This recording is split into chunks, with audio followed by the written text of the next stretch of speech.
Good morning, everyone. Today, we will be going to discuss Chapter 8, Designing and Evaluating Portfolio Assessment in the Classroom. So, portfolio development requires learners to collect and integrate example of their work and allows the teacher to assess their learners as well. So, our chapter intended learning outcomes is at the end of this chapter, we should be able to develop and evaluate portfolio assessment utilized in the classroom. We need to clarify the steps in designing and evaluating portfolio as an assessment tool. So first, steps for developing portfolio assessment. So designing a portfolio assessment requires a advanced and careful planning. So that's why it begins with a clear idea about the purpose of the assessment.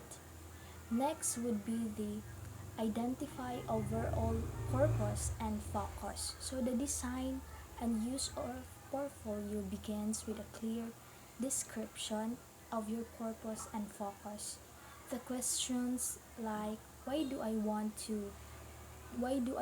a portfolio? Next is what learning targets and curriculum goals will it secure? With this question, you can clearly identify what you want or what your students to create a portfolio.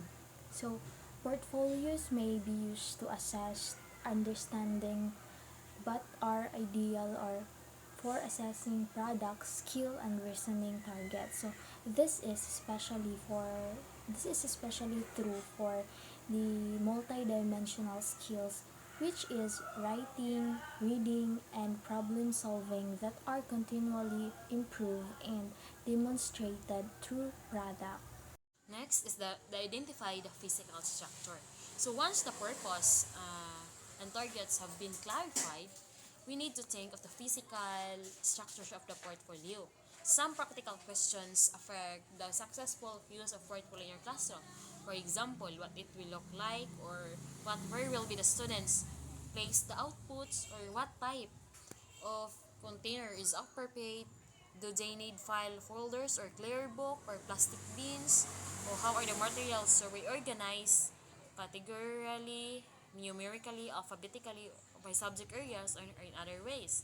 Or the last one, where can students store the portfolios for easy access? So if students can manage and access their materials effectively, they will become discouraged. You may need your original intentions based on the answer to practical consideration. Choices of products and works output influence students on what to include in their portfolio. Next is to determine the appropriate organization and source of content. So the content of portfolio consists of entries like student products or activity records, which provide assessments information about the content and process identified in the dimensions to be assessed. Example of artifacts for portfolios by subject areas. So first is the language arts, mathematics, science, and social studies. In alignment of language arts, your favorite poems or songs and letters. Mathematics, solution to an open-ended question. Science is prediction based on prior experience. Social studies, presentation of view of society. So second example is finished samples of different writing genres, persuasive letters, poetry, or information and stories. So in mathematics, graphs or histograms. Science data tables. And social studies, written description of different cultures, institution, and profession. The categories or type of entries should consider the content and process dimension. It will assess in the minimum and maximum number of entries per category. So make sure that entries should fully represent the student's attainment or growth and learning progress. So this allows variation so that students can show individual work So this often means giving students choices and potentials about what they want to include in their portfolios in traits. So it is also to determine the types of work samples to be included in a portfolio at the same time that instructional activities are developed. Products and performance that result from instructional activities often provide useful work samples and portfolio. So determine students' reflection guidelines. So before implementing your portfolio assessment plan, establish guidelines to help students self-reflect along the way. With this, students will develop greater ownership of the process and will have experience in working collaboratively with you as their teacher. So here are examples of questions which are helpful in determining students' reflections. So these questions helps the students gain metacognitive skills, including self-reflection and assessment. So first, describe the steps that you need to complete today's activity. Which steps really help you complete the activity and which ones were less useful. So what would you change next time? Second is what personal strength uh, did you notice in completing today's work? What difficulties did you have and how did you overcome them? What kind of help did you need that you could not get, or where might you find that help in the future? Good day, everyone. I am Angeline Madera from BS Ed Science 2, and my topic for today is about portfolio evaluation. Portfolio evaluation, it is a crucial assessment method that involves reviewing a collection of a student's work over a period of time to assess their learning, progress, and achievements. It includes samples of a student's projects, assignments, assessments, reflections, and other artifacts to demonstrate their skills and growth. This report focuses on the students of a portfolios through a student's evaluation, teacher evaluation, and student-teacher conferences. Students' evaluation, it refers to the process of assessing and evaluating a student's learning outcomes, performance, and achievements in academic settings. It involves evaluating student knowledge, skills, understanding of concepts, and overall progress in their educational journey through various assessment methods such as tests, projects, quizzes, and assignments. One advantage of portfolio assessment is allow the students to revise, reflect, and evaluate their own work. This allows them to practice critiquing and conceptualizing the quality of their work based on the criteria performance. This also provides an opportunity for students to become better achievers as they learn to reflect on their strengths and weaknesses. Teacher as a model should be the first person to demonstrate the skills in evaluating and critiquing portfolio.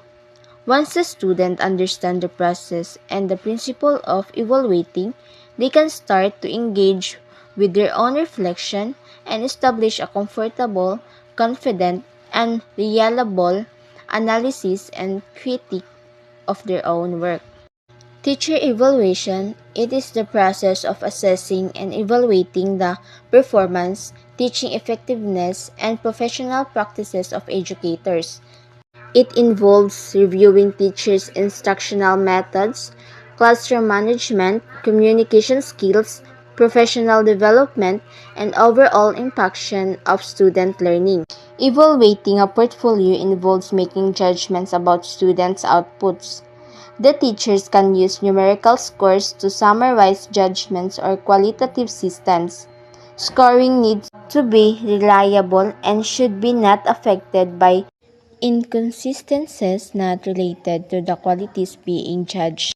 As a rule of thumb, it is important to remember that the purpose of portfolio is not to assess the student's outcomes of the instructional goals. The sample of entries are indicators whether students have achieved the goals of instruction, which are evaluated based on the portfolio's inter-content structure and individual entries. In most of classroom situations, the teacher is both the observer and the rater. If there are some important instructional decisions to be made, additional reader must be considered in order to make more fair. As mentioned in the steps in developing portfolio assessment, the final step is to conduct a conference with each student to review the contents, reflections, and evaluation. It should be scheduled throughout the year, which provide important link between the students and teachers. Students can be responsible for conducting the conference, and this will be served as a motivating force for the learners to produce excellent portfolio in the future. A student-teacher conference is a meeting between a student and their teacher to discuss the student's academic progress, goals, challenges, and development. It provides an opportunity for open communication, feedback, and personalized support to enhance student learning and success.